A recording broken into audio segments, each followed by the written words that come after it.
Coucou Mado, comment vas-tu? J'espère que tu vas bien. Bienvenue.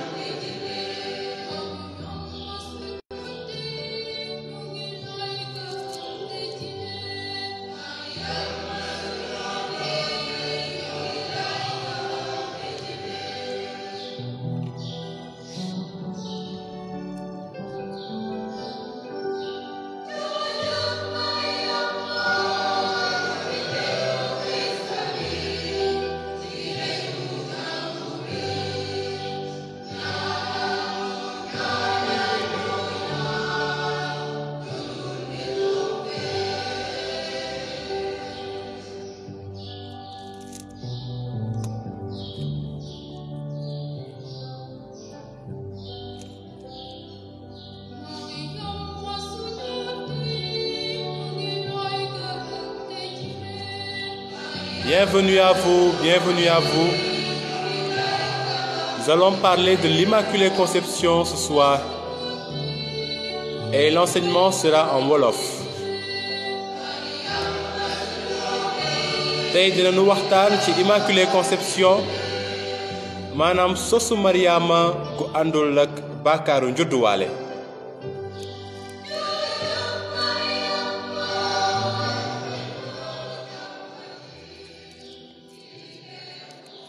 ci turu baay bi ak doom ji ak xel mu sell mi amen.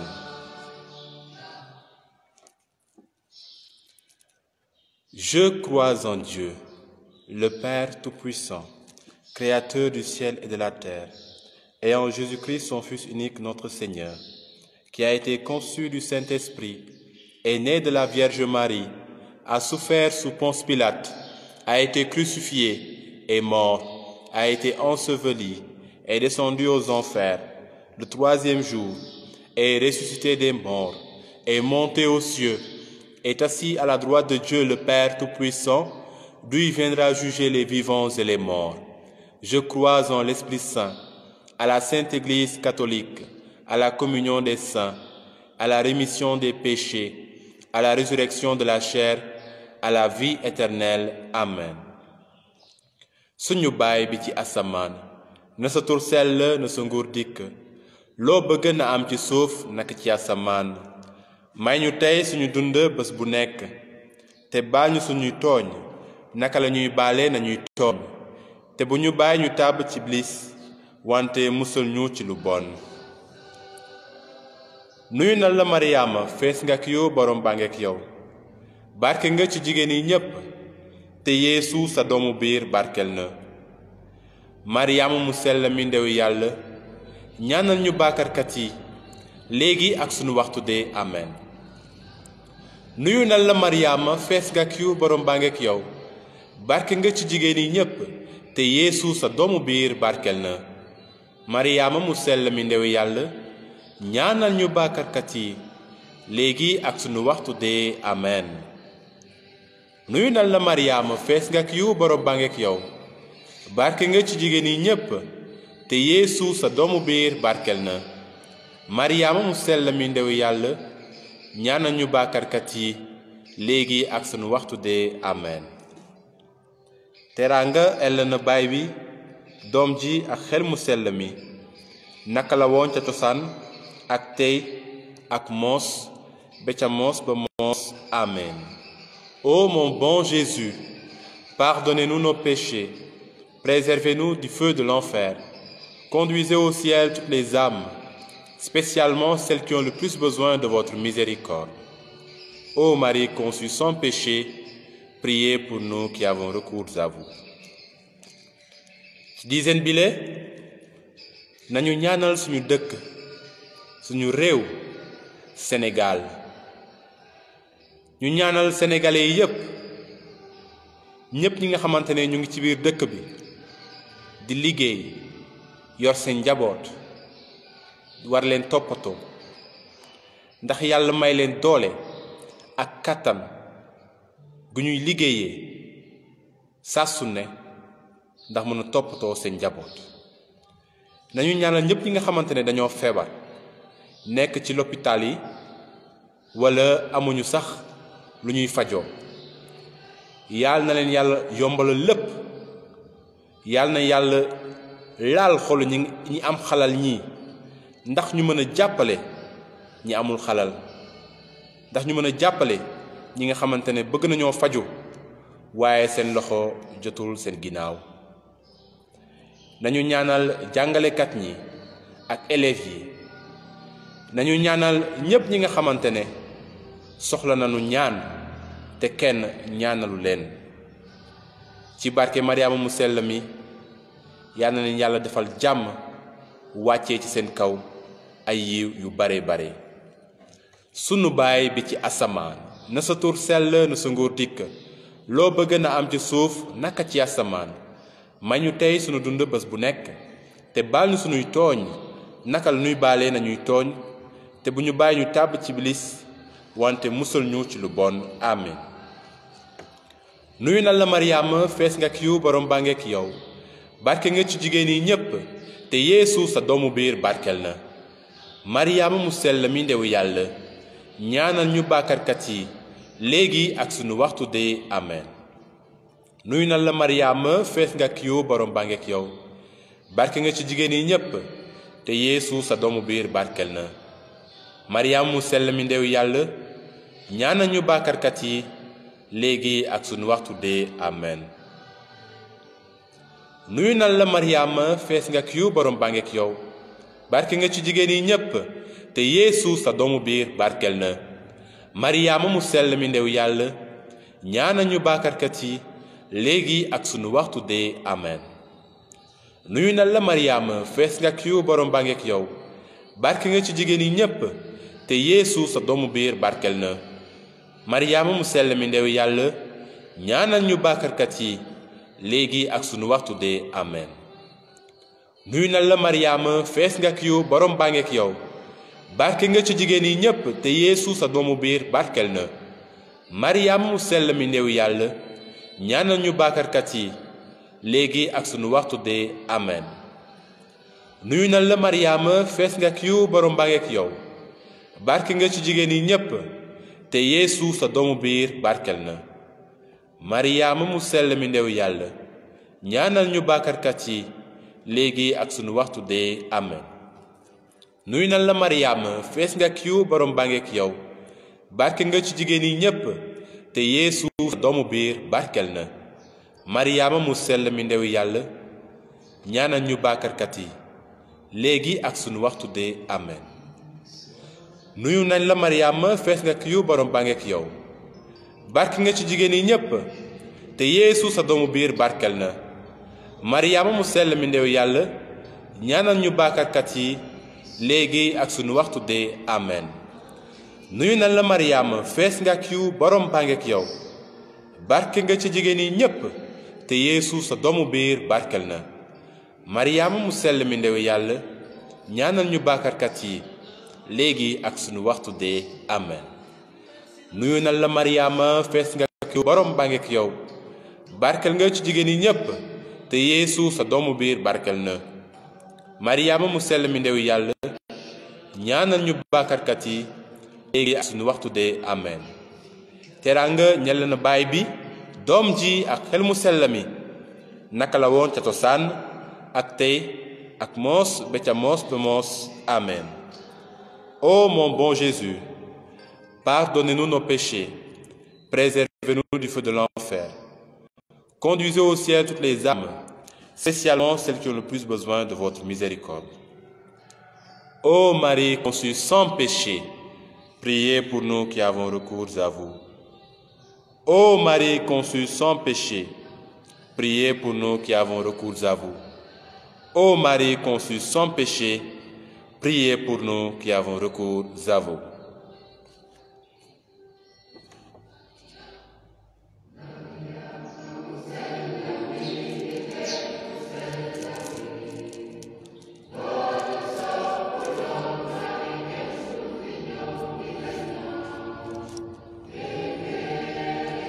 ni mu ko waxee ci njalbeen gi dañuy waxtaan tey ci lu ñuy oowee l'Immaculée Conception kon ñu dégluwaat paroli chant bi duñu fàttali Mariama gëdd gi mu am ci suñu dund laataa ñoo dugg ci waxtaan bi dal leen ak jàmm.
Frères et sœurs dans la foi, bonsoir.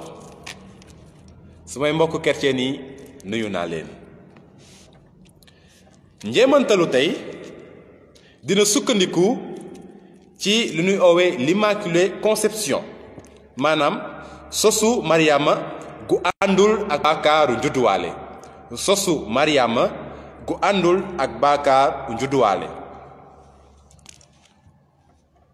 ñu jëm ci pirim Immaculée Conception. Lan mooy Immaculée Conception? Pirimi, la définition. Immaculée Conception mooy tekki ne Mariama mu sell mi dalee ko sosoom maanaam sa conception mucc na ci baakaaru njudduwaale bi ci kaw xéwal gi ko yàlla defal moom kese rootee ko ca tiyaabay dee ak dekkalikum Yeesu Krista laata moo xew. Je reprends.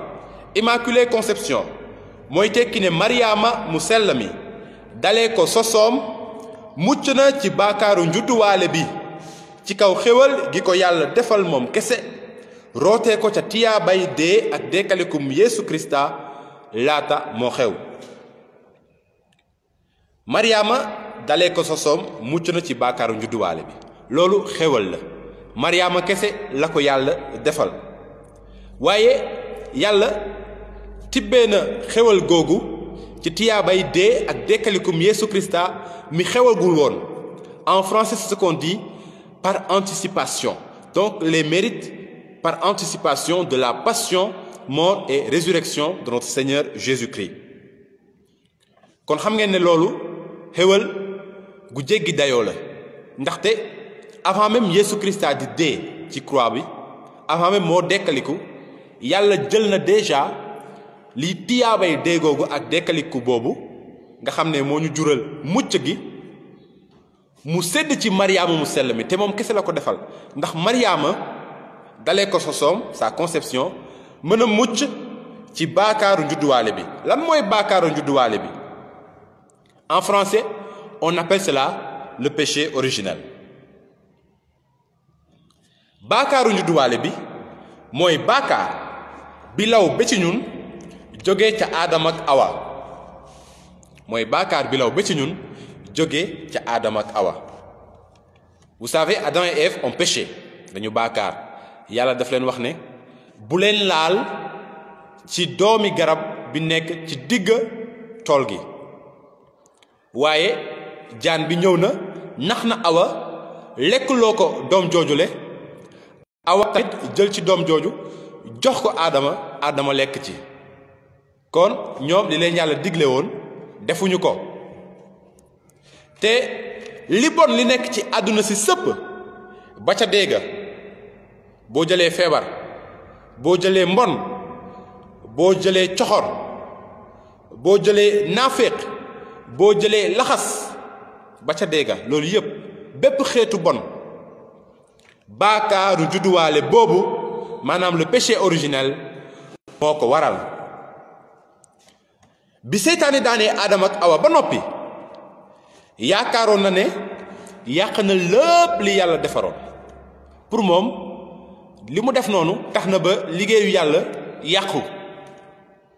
tax na ba coofeel gi yàlla sàkkee nit ki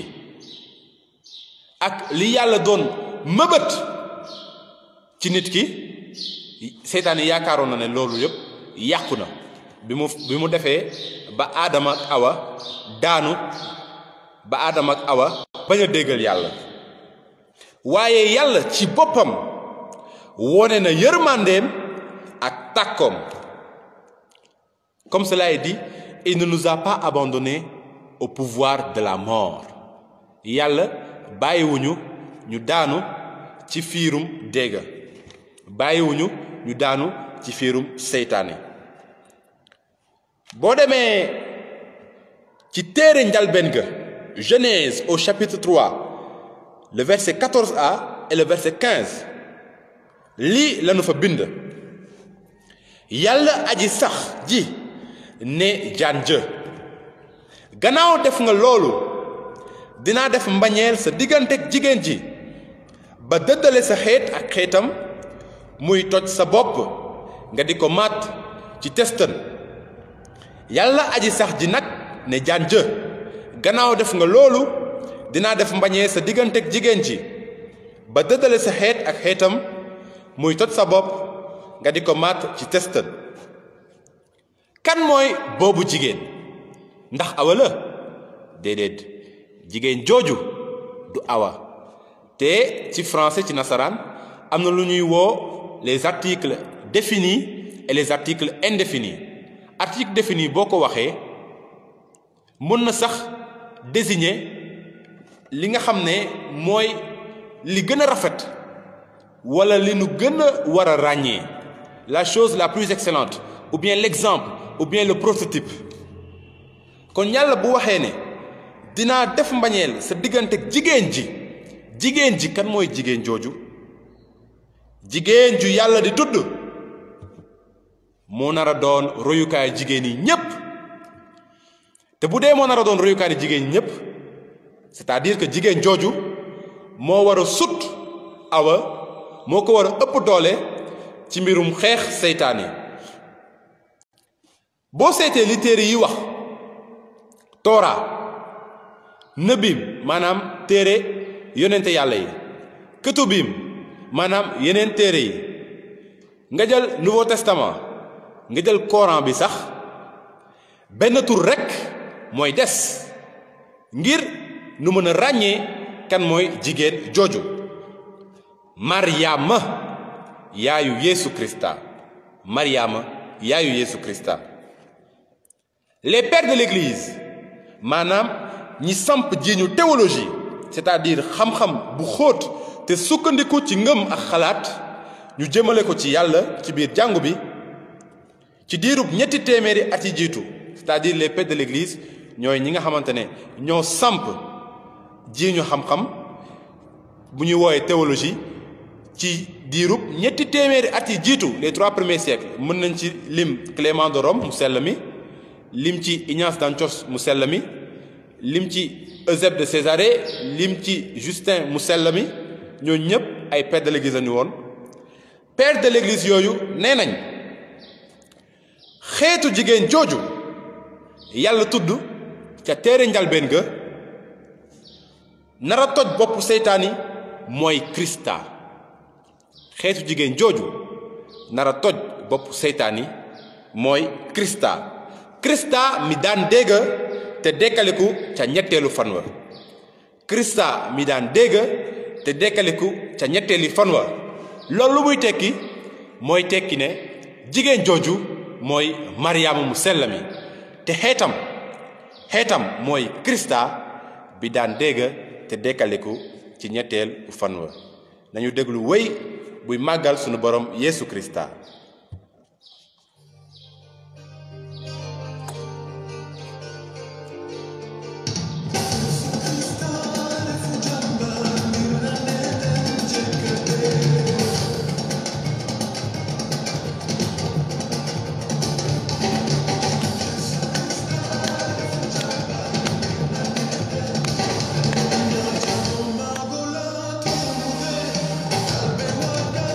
Yeesu Krista la Yeesu Krista kon yàlla bi muy wax ak Awa bi muy wax ak seytaan yi doon na xalaat déjà Mariama mu sell mi ak ñëwu Yeesu Krista ci kaw suuf loolu dafa rafet maanaam de toute éternité Dieu a voulu sauver l'homme te loolu dafa rafet loolu day tekki ne yàlla def ñu sopp def ñu bëgg ba fi mbëggeel yem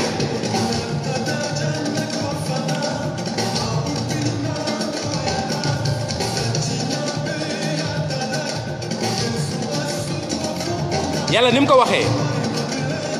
noonu la amee dafa waxoon jigéen ji ne xeetam dina toj boppu jaan bi te Yeesu loolu la def gannaaw bi mu deewee dekkali ko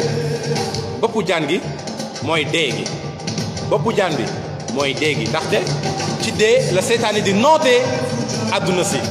waaye Yeesu dafa toj boppu jaan gi bi mu dekkali ko loolu mooy tekki ne désormais dee nekkatul lu war a tiital gëmkat waaye gëmkat dafa war a jàpp ne Yeesu daan na dégg kon ni Yeesu def ba dee dekkaliku ku gëm ci moom di nga dee te du nga dekkaliku digil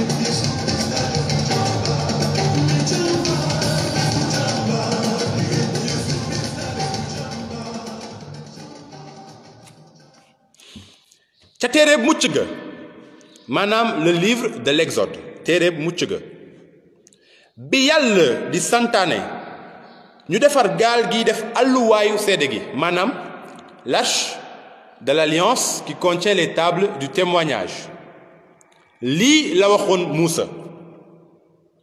tu la couvriras d'or pur ci wolof nañu ko xóob wurusu ngalam mooy tekki or pur biir ak biti lañu koy xóob sakkal ko keme ju wurus gu ko wër moo lalal gaal gi ñeenti lami wurus yu ñuy takk ci ñeenti tànk yi ñaari lam wet gi ñaar wet gee Exode chapitre 25 des versets 11 à 12 ci biibal bi or pur maanaam ngalamu wurus dafay tekki sellaay bi melax ndax rafetaay or pur ci biibal bi maanaam ngalamu wurus day tekki sellaay bi melax ndax rafetaay ci téere peeñu bi maanaam l'Apocalypse lii lañu wax ci Yerusalem gu ees gi maanaam arjan parce que xam ngeen ni ci jàng yu sell yi ci téere yu sell yi dañu faral di jëfandiku ay nitaal des images des symboles ngir représenter li nu bëgg a tudd Yerusalem gu ees gi mooy nitaalu arjana te lii lañu bind ci téere peeñu bi hoi dodeca pilones dodeca margaritai ana eis hekastos ton pilonon en ex enos margaritu kai he plateia tes poleos Christian kataron o sialos joges loolu mooy tekki ne fukki buntu ya ak ñaar ay per yu weex lañu buntu bu nekk di benn per kepp pencu dëkk ba di wurusu ngalam leer ni weer bu set Apocalypse 21:21 bu dee noonu la yàlla soppee sellaay ak rafetaay te ci loolu la gaañu sell ña ak malaaka ya dëkk di màggal turu yàlla di ko jaamu ndax yaakaar ngeen ne dama leen koy laaj ndax yaakaar ngeen ne yàlla dina nangu biiru baakaar wala biiru baakaarkat ëmb doomam ju sell ji ndax yaakaar ngeen ne yàlla mën na nangu biiru baakaar ëmb doomam ju sell ji mukk loolu mënuñu ko nangu te soo gasee mu gën a xóot su fekkee ni Mariama baakaarkat la woon ni ñépp te amul fenn fu ko yàlla suturaale loolu dafa nar a tekki ne d'une part Yeesu du yàlla d'autre part Yeesu amul kattan fekk ndey ji ko ëmb moo ngi dëkk ci bàkkaar. est-ce que loolu sunu xol ak sunu xel mën nañ ko nangu? déedéet. Yeesu mi di sunu musalkat, Yeesu mi daan dégg, Yeesu mi toj bopp seytaan. bu dee moom bi muy nekk ci biiru Maryaama ndeyam dafa dëkkoon ci bàkkaar, maanaam bàkkaarkat la woon ni ñun, loolu dafay tekki ne Yeesu amul benn kàttan ci bàkkaar gi. loolu day tekki ne Yeesu du yàlla. te boo ko jëlee foofu rek mën na la yóbbu nga comprendre ne Maryaama yàlla daf ko musal ci lu ñuy oowee bàkkaar. biiru bàkkaarkat mënul ëmb ki sell kii, mënul nekk ndaxte boo duggee ci lu ñuy woo théologie, maanaam nga jël sa ngëm boole ko sa intelligence, maanaam sa capacité à réfléchir, sa xalaat, mën nga comprendre ne Yeesu bu dee moom mooy musalkat bi, bu dee moom yàlla la, doomu yàlla la, mënul nekk ci biir goo xamante ne bàkkaar moo ko ilif. yàlla nanguwul benn xeetu sobe ci boppam ba koy nangul ci nit, rawatina ki mu tànn ndax mu doon ndeyu doomam Yeesu mi naroon yaramu. téere yu sell yi nee nañ yàlla woo nañu ñu dund ci cell waaye du ci sobe. yàlla woo nañu ñu dund ci cell waaye du ci sobe. 1 aux Thessaloniciens chapitre 4 verset 7. kon naka la yàlla di nangoo doomam juddoo ci ndey ju bàkkaar yilif? loolu mënul nekk. boo seetee rek ci ñun li ñuy dund, doomu aadama yi, ñun doomu aadama yi li ñuy dund, di nga xam ne benn góor bëggul doomam juddoo ci jigéen bu jubut, jigéen bu ñàkk fayda, jigéen bu ñàkk bopp, jigéen bu ñàkk yar. benn góor nanguwul loolu. benn góor bëggul doomam yi juddoo ci jigéen boo xam ne fu mu génn nit ñi di ko reetaan, di ko joxoñ. kenn nanguwul loolu. góor boo gis jigéen ju baax lay wër. yàlla mi sàkk lépp nag li mu séntu ci Maryaama weesu na sax li góor di wër ci jabar. ndaxte Maryaama na leer, Maryaama du jabaru yàlla. Maryaama du jabaru yàlla, Maryaama mbindeefu yàlla la. kon yàlla daf ko defar ba mu doon ci kaw suuf kenn ki mënoon doon ndeyu doomam Yeesu Krista. yenn saay boo leen demee ci entreprise yi defar ay oto wala ay dàll, yenn saay dangay gis ko am xaalis ñëw commandé ci entreprise bi benn modèle unique, modèle boo xam ne moom rek moo koy am ci àdduna si. te entreprise boobu bu defaree loolu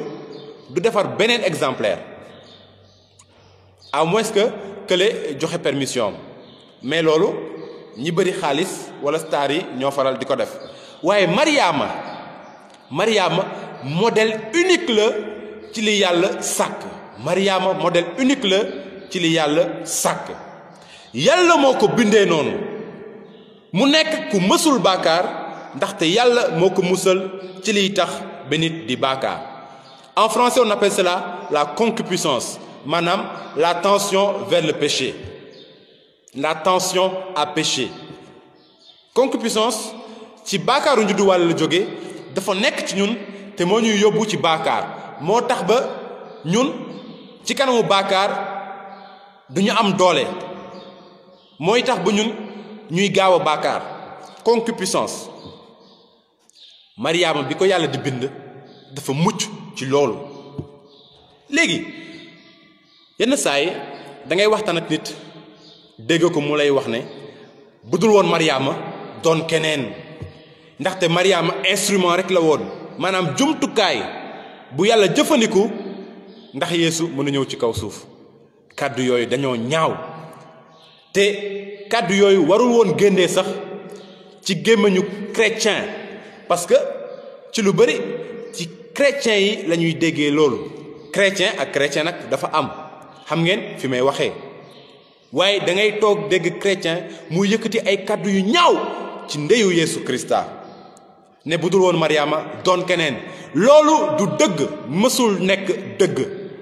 bu dul woon Mariama du doon keneen Mariama la yàlla tànnoon te daf ko defar daf ko sàkk en fonction de li mu prévoiroon ci moom en fonction de mission bi mu dénkoon Mariama yàlla daf ko sàkk sans bàkkaar naka la chrétien mën a jógee di naan bu dul woon Mariama doon keneen ñeneen jigéen ñi ay baakaarkat lañu te wax na ne biiru baakaarkat mënul ëmb doomu yàlla xanaa sax boo mayee cër sa yaay nga xam ne bu dul woon sa yaay du doon keneen nga gën a mën a may cër yaayu Yeesu Krista nga xam ne ki yàlla tànn bu dul moom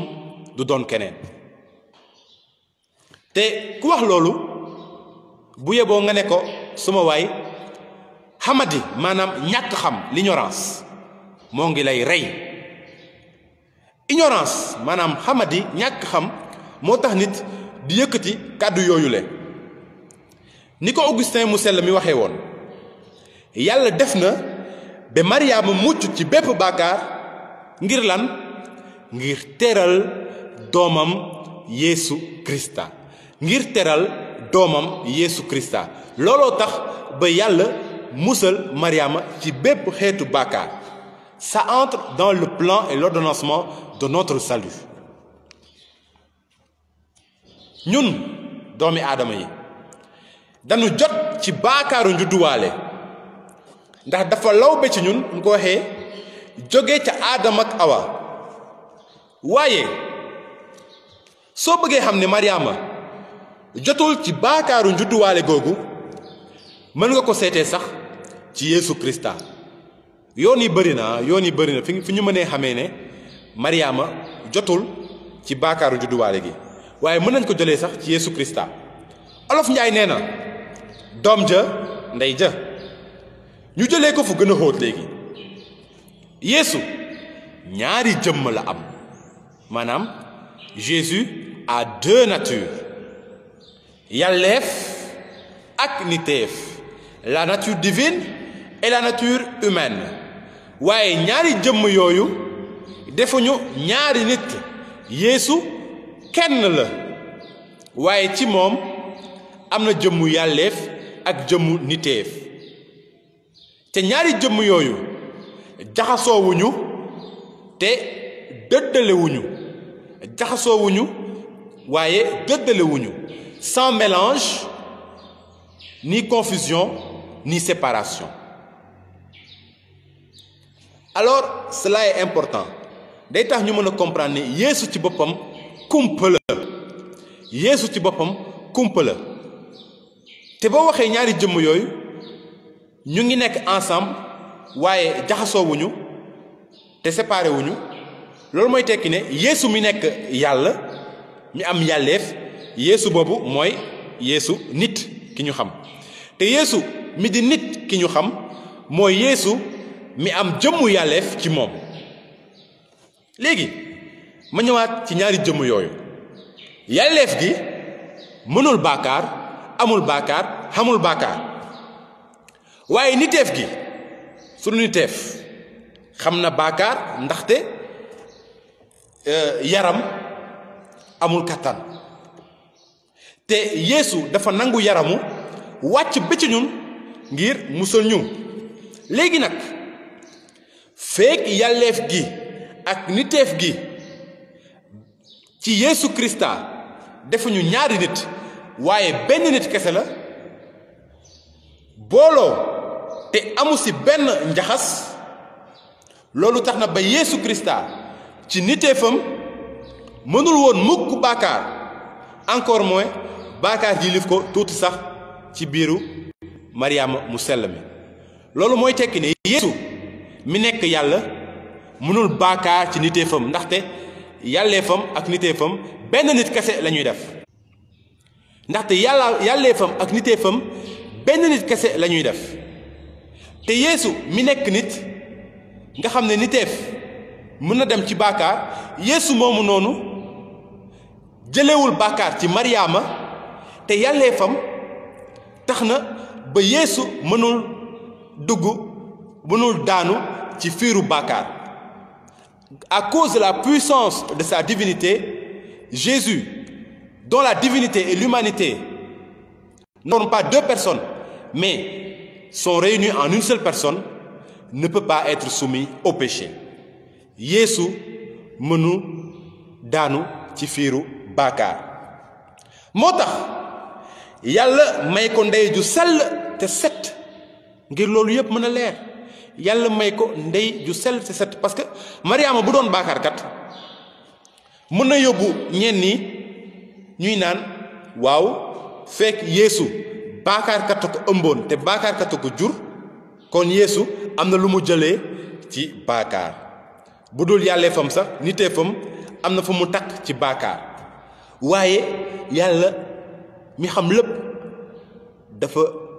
baare loolu dafa éliminer loolu yàlla dafa may Yeesu ndey ju sell te set wecc ci bépp baakaar mu di Mariam loolu kemtaan la te yàlla rek la mën a doon amul dara lu ko tëx moo tax bi Yeesu di waxtaan ak pharisiens yi xamoon na ne benn baakaar nekkul ci moom te benn baakaar nekkul ci ndey ju sellaam mu laaj leen tis ex humon elenkei me peri amartias loolu mooy tekki ne kan ci yéen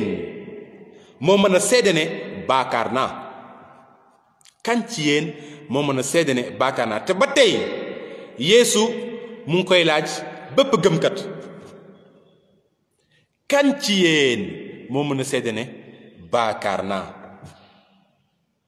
parce que boo leen ko bëggee jëlee ci sama yaay Mariama ju sell ji sama yaay mësul baakaar yàlla moo ko bindee noonu dafa mucc ci baakaaru njudduwaale te man duma nit kese waaye nit laa yàlla laa Yeesu mooy wax noonu kon kan ci yéen moo mën a seede ne baakaar naa Jean 8 verset 46 ca téere bi yawut ya seede nanu ne Yeesu Krista ci boppam amul benn baakaar lii la nu bind sarxalkat bu mag bi nu am du ko mënula bokk ak nun sunuy naqar sarxalkat bu mag bi mooy Yeesu Krista donc sarxalkat bu mag bi nu am du ko mënula bokk ak nun sunuy naqar moom sax far jaar na ci nattu ni ñun ci bépp fan waaye baakaarul benn yoon jaar na ci nattu ni ñun ci bépp fan waaye baakaarul benn yoon Hébreux 4 le verset 15 léegi yow mi may déglu dama bëgg nga ànd ak man wax kàddu yi le xewal bi yàlla defal Mariama xewal bi yàlla defal Mariama amul keneen ku mu ko defal amul keneen ku mu ko defal nangu noppale ko ñu bari léegi dañu def Mariama seen noon ndaxte dafa am ay laxaskat yu leen nax waaw am na ay laxaskat ay naxkat u nit ñuy dox ci mbedd yi di dugg ci kër yi di nax ñi nga xamante ne seen xam-xam ci ngëm bi tollul noonu ñu leen di dëddale ak Mariama di yëkkati ay kàddu yu ñaaw ci Mariama def ko noonu yëkkati ay kàddu yu ñaaw jëmale ko ci ndeyu Yeesu Krista sunu borom rax ci dolli ñuy wax ne ay chrétien lañu mënoo sopp Krista jéppi yaayam loolu mënul nekk mënoo sopp Krista jéppi yaayam te yaay ji ak doom ji nekkuñu ci concurrence yaay ji ak doom ji nekkuñu ci concurrence lépp li yaay ji am doom ji moo ko may te ndamu doom mooy siggil yaayam siggil papam siggil waajuram Yeesu dafa siggil Mariama te day continuer di ko siggil kon lépp li Mariama di def ci dundu chrétien yi Yeesu moo ko permettre ndax siggil yaayam ana doom bi bëggul siggi yaayam bu dee nit Yeesu melul noonu day siggi yaayam ba fu siggi yem mënoo sopp Krista jëppi yaayam jikko boobu méngoowut ak cofeel méngoowut ak li yàlla di digle jikko boobule méngoowut ak cofeel te méngoowut ak li yàlla di digle xam ngeen fu mu jógee ci seytaani la jóge parce que seytaani mooy dëddale ndax na ngeen fàttaliku li yàlla waxoon ci njalbeen ga jigéen ji dina toj sa bopp jigéen ji ak xeetam dinañu toj sa bopp loolu mooy tekki ne ñaara am njabootu jigéen ji Mariama ak xeetam mi Yesu Christa ak ñun ñi nga xamante ne Yesu Christa mooy suñu taw Jésus est l'aîné d'une multitude de frères ak njabootu seytaan yi léegi nag boo bañee reññ kay bañal doom ya boo bañee reññ bañal doom ya parce que garab ci reen lay jëlee dooleem te jigéen ji mooy reen bi mën nañ ko waxee noonu jigéen ji mooy reen bi Mariama te xeetu Mariama mooy toj bopp seytaane kon ku nelaw ba seytaane ci boppam dëddale la ak Mariama bi nekk jigéen ji yàlla di tudd ci téere njalbeen ga ku nelaw ba seytaane ci boppam dëddale la ak Mariama fu mu ko neex la lay yóbbu ndaxte da ngay mel ni jirim bu jéebal boppam sàcckatu xale da ngay mel ni jirim ndaxte amatoo ndey ci sa ngëm kuy Mariama kon da nga nekk jirim wala da nga mel ni jirim bu jéebal boppam seytaane te ma wax leen dara seytaane noot ko amul mari moo gën a yomb ci moom ko noot ko am mari noot ko amul mari moo gën a yomb ci seytaan yi ko noot ko am mari ci dundam ndaxte Mariama ndey ju tàkku la fu doomam nekk Mariama ngi foofu fu doomam nekk Mariama ngi foofu te seytaan yi ñemewul Mariama soppul Mariama bëggul sax nekk fu Mariama nekk la présence de Marie l'insupporte moo tax muy fexe di yónni ay laxaskat ay naxkatu nit des trompeurs excusez-moi du terme des menteurs même ay fenkat waaw parce que loolu fen la xamoo li ngay wax di dem di nax nit ñi di leen naan waaw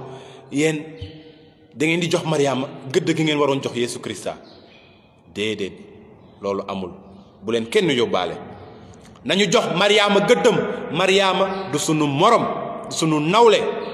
du sunu camarade Mariama ndeyu yàlla la parce que Yesu Christa nuñ ko waxee ñaari jëmm la am yàlleef gi ak niteef gi Mariama ndeyu Yesu Christa ndeyu yàlla la bu dee même Mariama jurul yàlla loolu na leer tamit Mariama jurul yàlla waaye fekk Yesu Christa mi nekk yàlla mooy Yesu Christa mi nekk nit te yàlleef gi ak niteefu Yesu Christa defuñu mu doon ñaari Yesu Christa waaye benn Yesu Christa la nekk moo tax ñuy oowee Mariama ndeyu yàlla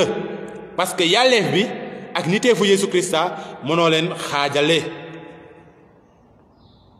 nañu jox Mariama gëddu ndeyu yàlla ndax yàlleefu Christa bi yàlla moo ko may te olof Njaay nee na pas-pas bu yàlla fas kenn mënu ko ficci pas-pas bu yàlla fas kenn mënu ko ficci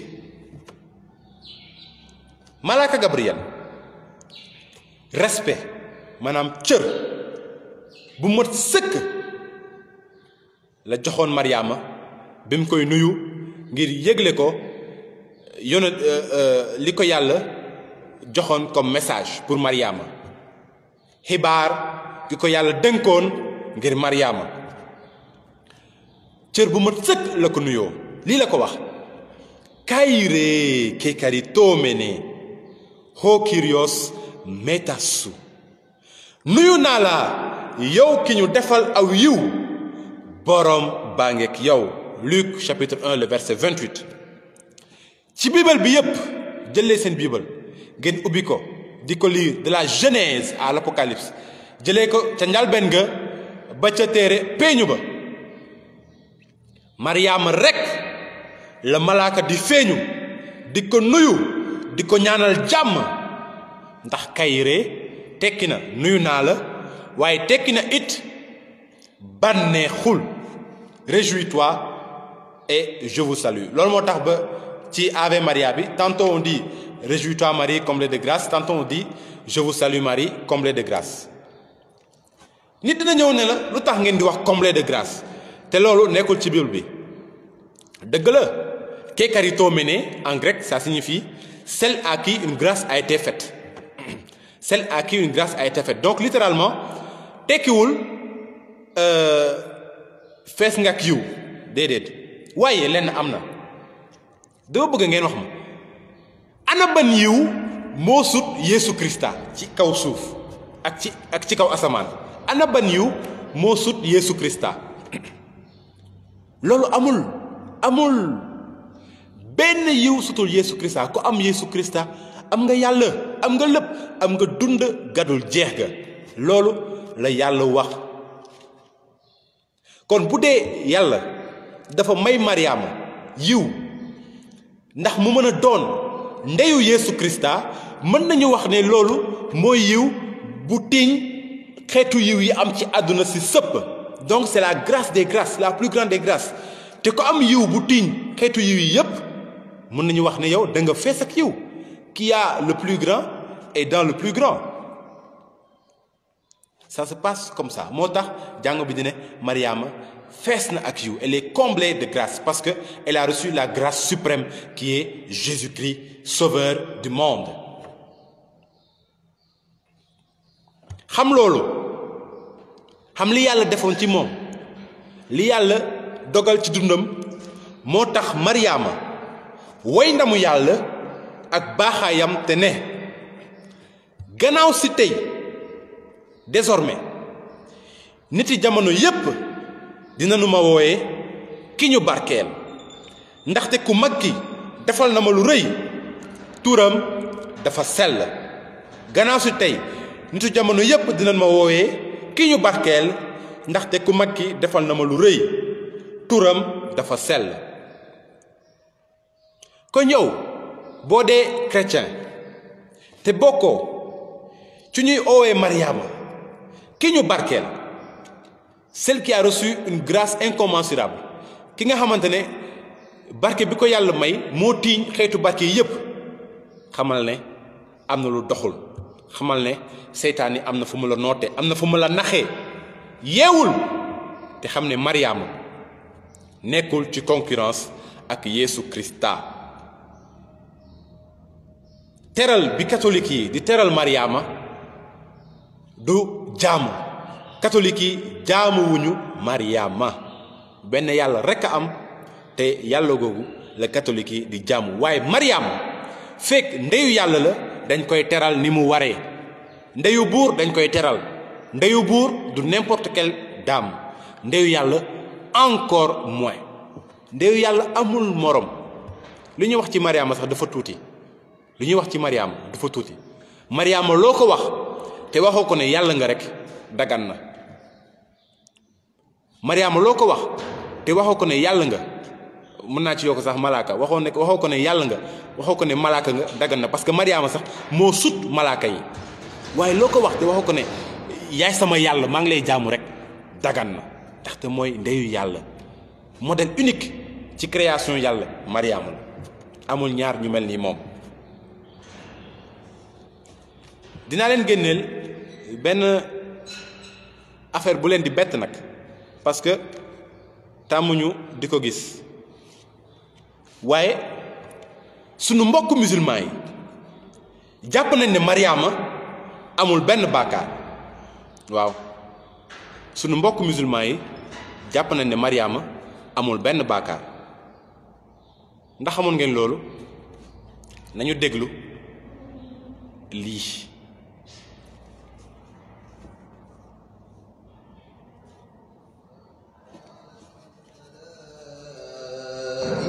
يا مريم إن الله اصطفاك وطهرك واصطفاك على نساء العالمين. est-ce que dégg ngeen li mu wéy loolu ci sourate 4 mi tudd Al Imran au verset 42 lu jóge lii leen wax fàttalikul Mariama bi lay malaaka yi yëgal ne eey Mariama yàlla daf la tànn te setal la yàlla yëkkati na la ba nga tiiñ jigéenu àdduna si sëpp. Je reprends fàttalikul Mariama loolu lañ doon wéy sànq fàttalikul Mariama bi lay malaaka yi yëgal ne eey Mariama yàlla daf la tànn te setal la yàlla yëkkati na la ba nga tiiñ jigéenu àdduna si sëpp. Mariama ah Mariama ndey ji wax dëgg xamaguñu ko de li yàlla def ci moom amul keneen ku mu ko defal moo tax nañu ànd déglu woy bi màggal suñu ndey ju baax ji Mariama mi nga xamante ne modèle unique la ci li yàlla def.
Mariama mu sell mi yaay suñu ndey te ñun say doom lañu wóolu nañ la te ci yow lañuy làqu léegi naka la njéemantalu Immaculée Conception ñëwee ci jàngu bi naka la njéemantalu Immaculée Conception maanaam la doctrine le dogme de l'Immaculée Conception ñëwee ci jàngu bi ci atum 1830 Mariama feeñu na Catherine Labouré ni ko man maay ki juddu te ànduma ak baakaaru njudduwaale c'était en 1830 Catherine Labouré la Mariama feeñu di ko wax loolu te foofu la dagan bi jóge ô Marie conçue sans péché priez pour nous qui avons recours à vous ndaxte dafa amoon benn médaille bu mu ko woon bu ñu bind dagan joojule ô Marie conçue sans péché priez pour nous qui avons recours à vous Mariama suñu ndey la dañuy ñaanal ndaxte ñun ay baakaarkat lañu te soxla nañu ndimbal fa yàlla. gannaaw loolu gannaaw bi Mariama feeñoo Catherine Labouré ci atum 1830 xel mu sell mi daldi laal xol yi ak xel yi di ko jëmale ci judd wu tedd u Mariama mu sell mi. ñu bari sax ñu ngi doon yàkkamti jàngu bi sanc niki njéemantal bu dëgër ne Mariama juddul ak baakaar judduwaale. maanaam beaucoup étaient pressés que l'Église établisse comme un dogme l'Immaculée Conception. Immaculée Conception day désigner Mariama ci boppam dañ koy owee noonu te Immaculée Conception day désigner itam li yàlla def ba Mariama mucc dalee ko sosoom ci baakaaru njudduwaale yi. noonu ci atum 1854 maanaam 24 ans plus tard 3054 ci bésu le 8 décembre Pape Pie IX bind na téere bu ñu tuddee Ineffabilis Deus maanaam le Dieu ineffable yàlla mi nga xam ne mënuñu wax ci moom ba jeexal ko ineffable. mu bind ci téere boobu ne jàngu bi dalee ko bés boobu noonu le 8 décembre 1854 jàngu bi jàpp na te gëm na ne Marie mooy ki sosoom àndul ak baakaaru njudduwaale. donc Pape Pie IX bind na ci téereem Ineffabilis Deus bu le 8 décembre 1854 jàngu bi jàpp na te gëm na ne Mariama àndul ak baakaaru judduwaaleem. Marie est l'Immaculée Conception. Donc le dogme a été établi le 8 décembre 1854 par le Pape Pie IX dans Ineffabilis Deus. lii la bindoon ñu ngi yégle Pape Pie IX mooy wax ñu ngi yégle te firnde ne njéemantal gi jàpp ne Mariama dalee ko sosoom ba mucc na ci baakaaru njudduwaale bi ci kaw xéwal gi ko yàlla defal moom képp te roote ko ca tiyaabay Yeesu Krista musalkatu àdduna si sëpp. boobu njéemantal ci yàlla la jóge kon ñu ngi yégle te firnde ne njéemantal gi jàpp ne Mariama dalee ko sosoom ba mucc na ci baakaaru njudduwaale bi boobu njéemantal ci yàlla la jóge. bépp gëmkat ci jàngu bi war na ko déggee noonu saa su nekk te jàppe ko noonu bu takku. bépp gëmkat ci jàngu bi war na ko déggee noonu saa su ne te jàppe ko noonu bu takku.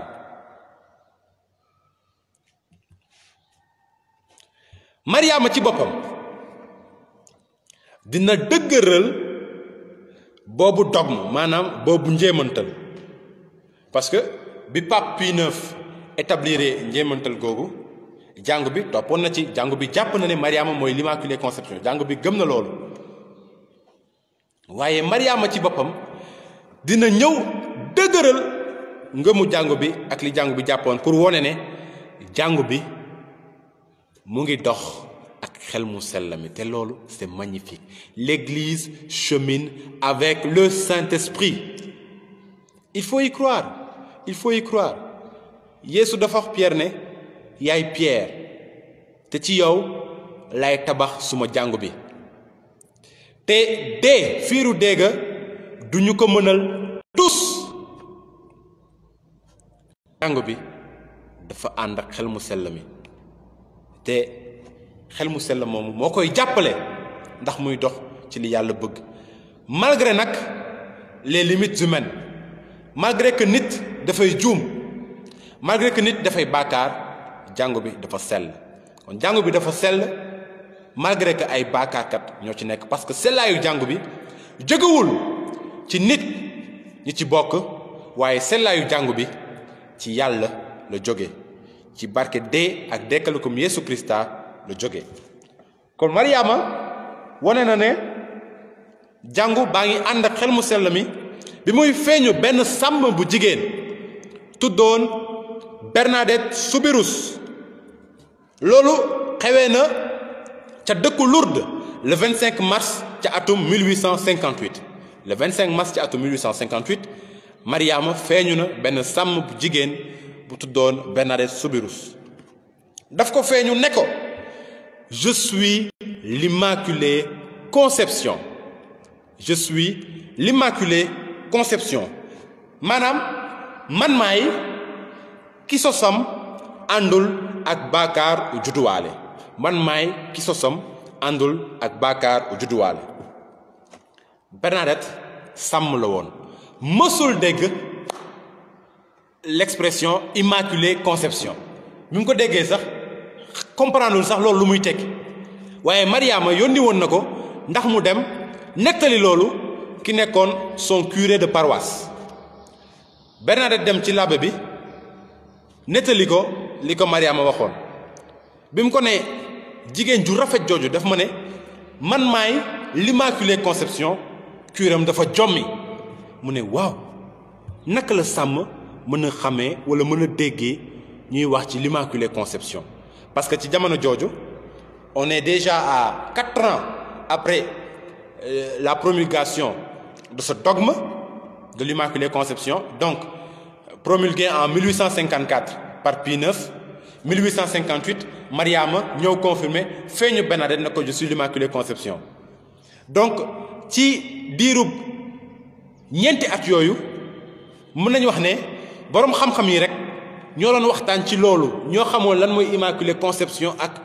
li ko wër moo tax bi ko Bernadette waxee curé bi dafa jaaxle mu ne waaw kii fan la xamee Immaculée Conception muy def ay enquête di topp Bernadette di fekkee peeñu Mariama foofu la xamee ne dëgg Mariama moo koy feeñu te Mariama dafa ñëw ngir dëgëral ngir firndeel li jàng bi waxoon c'est-à-dire que Marie est l'Immaculée Conception elle a été conçue sans le péché originel Mariama mooy ki sosoom àndul ak baakaaru judduwaale loolu kemtaan la woon te yàlla wan nañu boppam mu nekk luy dëgëral sunu ngëm te di dëgëral yaakaar gi ñu am ci Mariama moo tax sumay mbokk chrétien yi waxuma catholique yi kese waxuma ñeneen nii sumay mbokk chrétien yi laa wax Mariama ku bëgg a xam li yàlla def ci moom dangay nangu bañ a yem ci lu ñu lay wax ci Mariama dangay nangu sol sa daal takku Mariama def ko sa yaay mu def la doomam parce que Mariama dañ koy expérimenter boo gisee suñu yaay yi takku Mariama boo gisee ñi nekk ci Légion de Marie takku ci Mariama c'est parce que dañu gis li Mariama di def ci seen biir dund c'est parce que dañu gis li Mariama di def ci seen biir dund kon Mariama expérience lépp lu lay mën a wax ci Mariama boo ko expérimenté di nga xam ne lu ñu la wax du dara te Mariama nag duñ la ko mës a sopp ba mu soppee ko sunu yàlla mukk loolu mënul nekk waaye Mariama ndeyu yàlla la te dañ koy jox gëddam ba mu mat sëkk loolu benn mbindeef mënu ci dara xam ko noppale ko Mariama daal ku ko def ni ko yàlla def nga noppale ko waaye boo ko deful ni ko yàlla def di nga sonn rek parce que sa xol du neex te boo gisee ñeneen nii di kontaan di bëgg ci Mariama sa xol du neex parce que yow dundoo loolu da ngay mel ni koo xam ne dund lu rafet ak yaayam mu gis yeneen xale yi di foo ak seen yaay xolam di bon da ngay jéem a dund expérience bu mel noonu Mariama elle est là pour tout le monde elle est là pour tout le monde Mariama boo ko woowee mu ñëw jàppale la parce que yàlla dafa def ci moom yiw boo xamante ne defu ko ci beneen doomu aadama te Mariama xam na loolu moo tax ñun ñi nga xamante ne amuñu boobu yiw ay baakaarkat lañu Mariama daf ñuy jàppale saa su ne ndax ñu mën a dox ci li yàlla bëgg ndax ñu mën a topp diglewu yàlla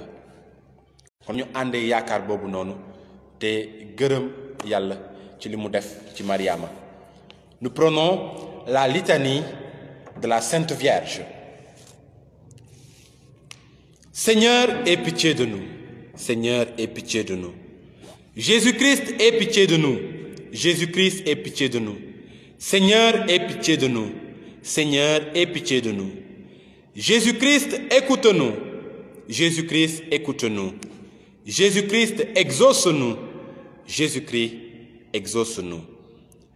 Père du ciel qui est Dieu, aie pitié de nous. Fils rédempteur du monde qui est Dieu, aie pitié de nous. Esprit Saint qui est Dieu, aie pitié de nous. Trinité Sainte qui est un seul Dieu, aie pitié de nous. Sainte Marie, prie pour nous. Sainte Mère de Dieu, prie pour nous. Sainte Vierge des Vierges, prie pour nous. Mère du Christ, prie pour nous. Mère de l'Église, prie pour nous. Mère de la divine grâce, prie pour nous. Mère très pure, prie pour nous. Mère très chaste, prie pour nous. Mère toujours vierge, prie pour nous.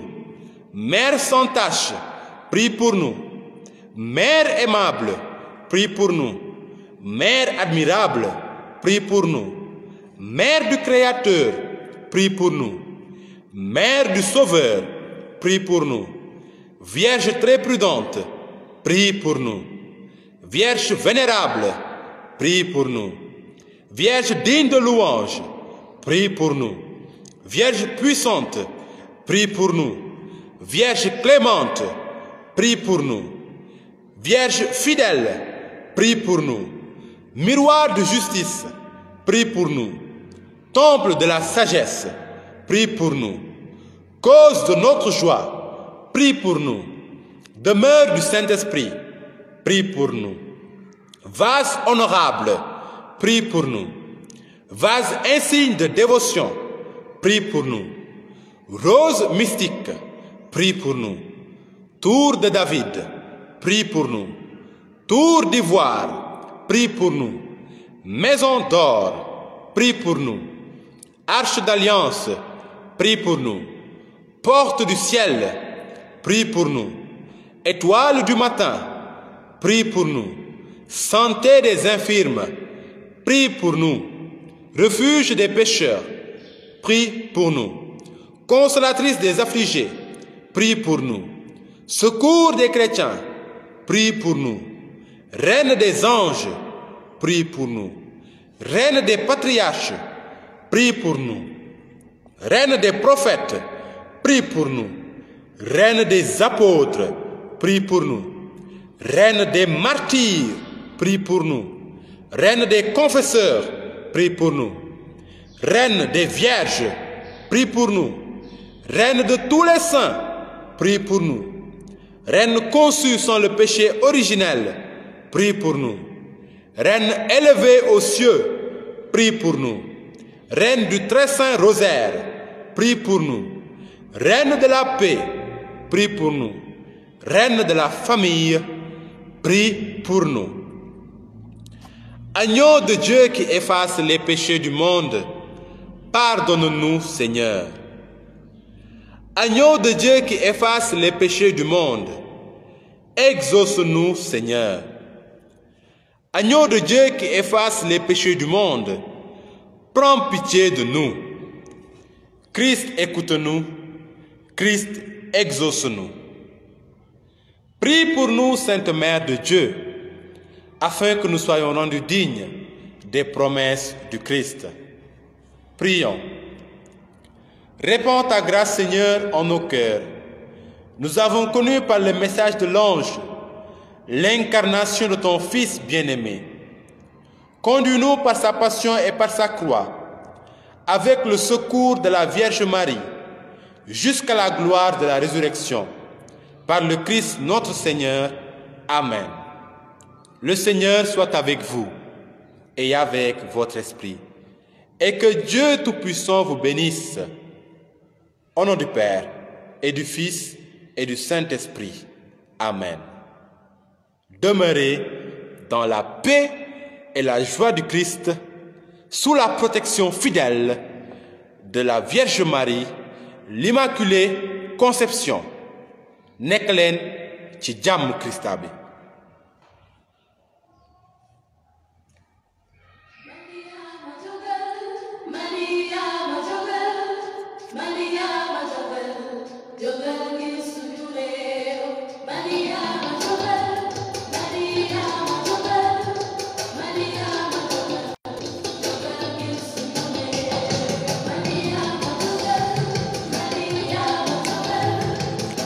Mariama jógal jógal ngir suñu réew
xel mu sell mi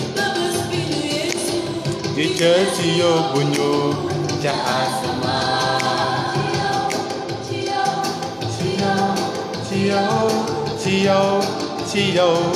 ci yow la ñuy yaakaar ay ndey ji Mariama amul morom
yal na leen Mariama jàppale ci bépp jafe-jafe yu ngeen di jànkoonte seen biir àdduna wóolu leen ko lépp lu mu bëgg Yeesu bëgg na lépp lu Mariama namm Yeesu namm na ko Mariama ku ko dënk say ñaan doo ko rëccu mukk du workat gor la